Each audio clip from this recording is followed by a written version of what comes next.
Siwezi tuko na vurika hivi kwa jamii. Ndio itoshe.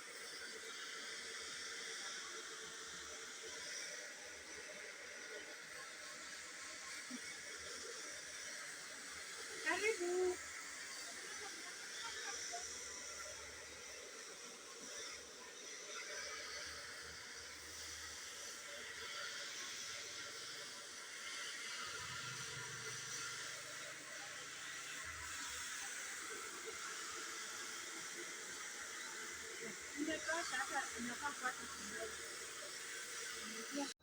Hey guys, now this is the final outcome of the retouch, and this is after setting the hair.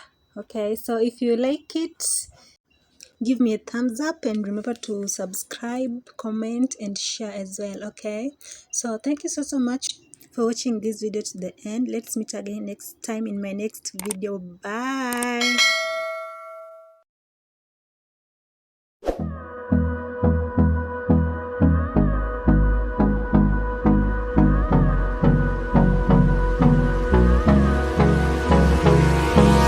Hold me close till I get out.